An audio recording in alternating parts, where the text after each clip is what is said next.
Welcome to Phazon Labs, the internet's premier Metroid Futurist podcast. I am your host, Larry the Bearded Wonder. Joining me this week is Michael Morphball Accident Brown. Back to the old. Yep, well, old faithful always gets you by. Uh-huh. So, and every week we bring you a new pitch for a new Metroid game that sadly we'll probably all never get to play. So this week, Michael's got something he's bringing to the table, and as per usual, we're going to get the pitch, and then we're going to play with it, workshop it a little, and put a name on it, and slip it under Sakamoto's door at his office. And no one will know it was us, but that's okay. Silently, he'll just silently every week, he just screams, "Who's doing this?" So, what you got for us this week? I am thinking we actually, because like you said, Metroid has really delved into the isolationist aspect of, being alone in space. But I think they should push it a little further and go with a horror theme aspect, almost like a la Dead Space. I can get behind this. So, what do you got in mind? I don't want to game an entire game of jump scares or anything like that. Right. And horror is not my genre when it comes to gaming. I'll admit that freely. But I think this series would definitely lend itself to that very well and relatively easily if with the correct writers and staff involved. Phazon has to make a reappearance. Oh God, definitely. Phazon definitely leans. His design very much leans into body horror. Yes. Well, then I want to see, Phazon could probably do something along the lines of. All right, here's a weird example. But did you play Batman Arkham Knight? No, but I'm familiar. Okay. There was an aspect, for those that have never played it but should, it's been out for a few years, so this is your own fault for the spoiler that's about to hit. The Joker is in it, right? Mm-hmm. But the truth of the matter is the Joker is already dead, and he's literally in Batman's head the entire game. Ooh. It's really neat the way it's done. And they'll do things where you'll be panning over the environment and suddenly you'll pass something and suddenly Joker's there sitting on a car. And he just starts talking in that wonderful Mark Hamill voice. And, when he's done talking, he'll interact with you. He never touches you or anything like that, which is very cleverly done. But when he's done talking or his interaction part is done, when you pan away and then pan back, he's just gone. And I'm thinking, with the whole Phazon thing, you can do stuff like that. As I said, this isn't my genre, but I could see things like this going really well. Things that you're not 100% sure are actually there or not. Okay. So, I've got some thoughts here. Yeah, I'm listening. I think we can piece this together. So, Samus ends up on we'll call it a rescue mission, whatever the MacGuffin of the day is. It works. Ends up on, a planet with looking for a troop of Federation troopers that have, lost radio contact. They have no idea what the hell happened to them type of deal.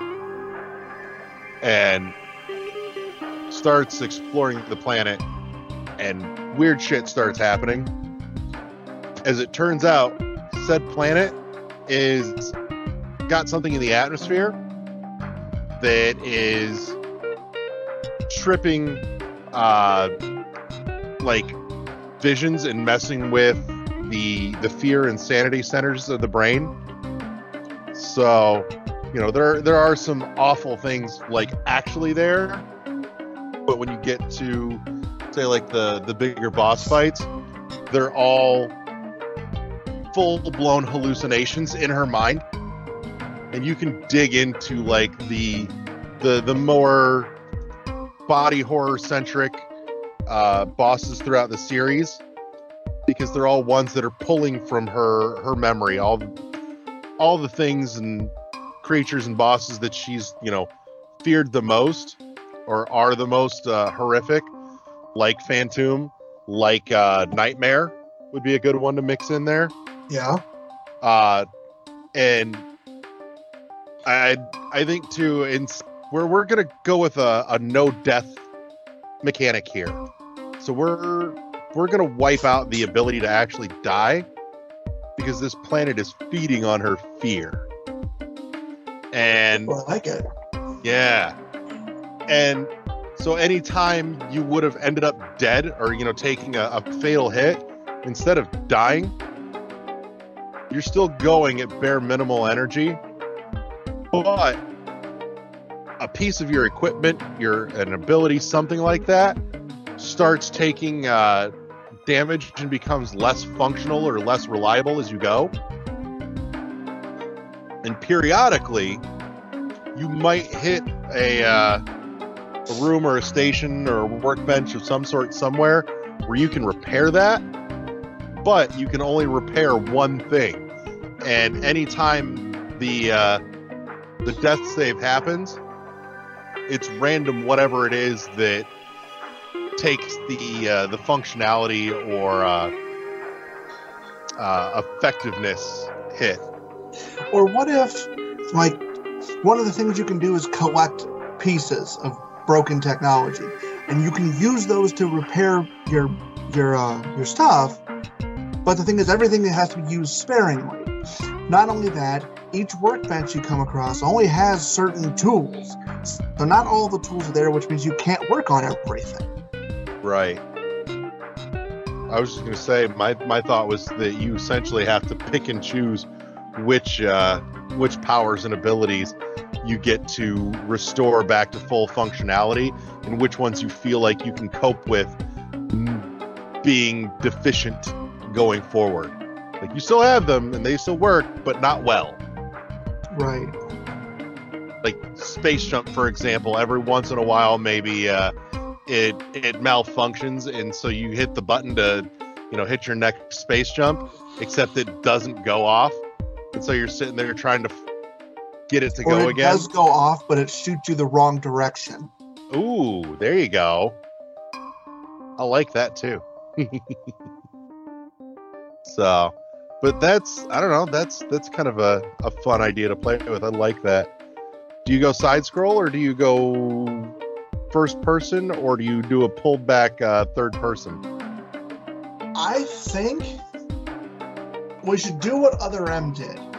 Like, certain parts are side scrolls, certain parts, like, don't do just the missiles are suddenly, first person locked. First person. No, just certain areas, like certain, Oh yeah. You can get behind that. Or maybe actually it gives you the option to switch between them at your discretion, but certain areas will work better in one or the other. I could see that. That could work well. If done right. Yeah. I like this idea. All right, so what horrible thing on this planet is driving this whole thing? I feel like there's definitely got to be like a solid culmination here. Spores. I'm into it.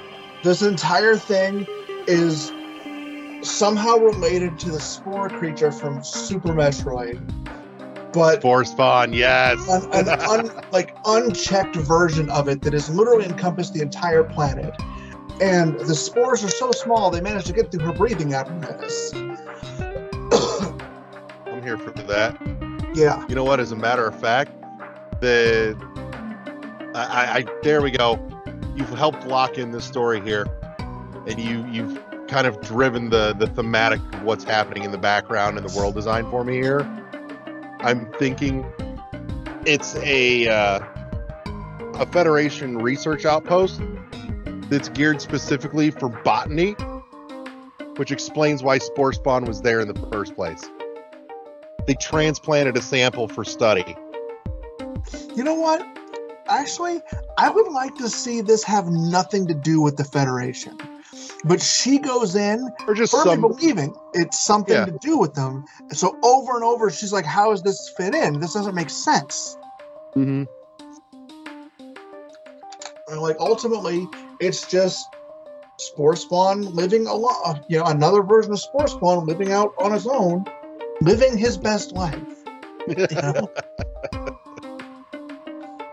God. Could you imagine a Spore Spawn fight at the end that's actually souped up to be a competent final boss fight? Right. I could totally get behind that. One of the phases has to be the standard Super Metroid, figure 8 pattern. Opens up occasionally to breathe. You get to get a couple hits on it.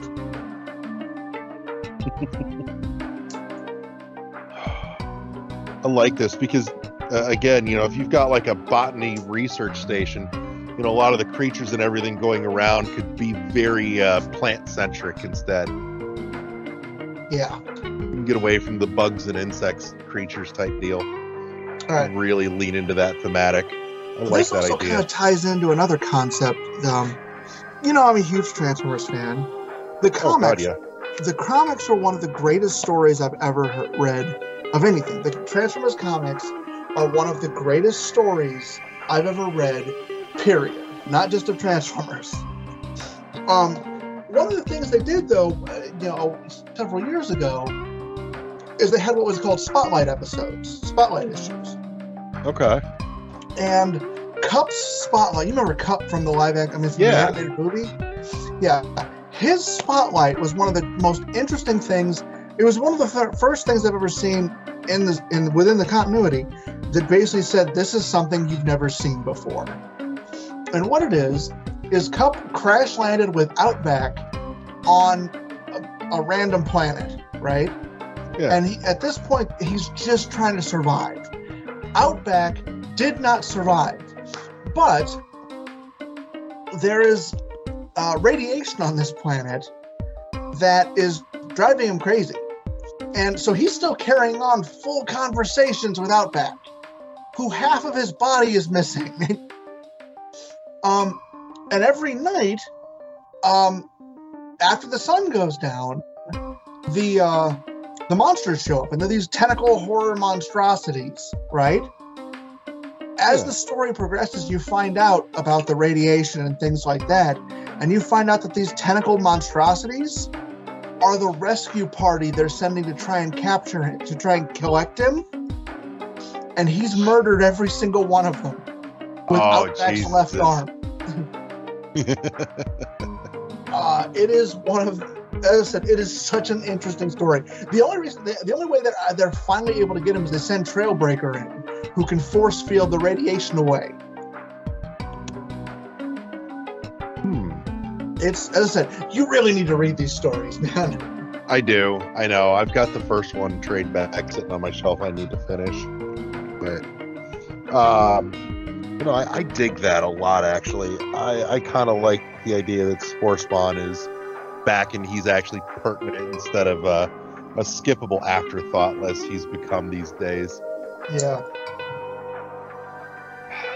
So, what do we call this this green thumb monstrosity? Oh, I don't know, some poison ivy pun. I don't know. What about the root of fear? All right.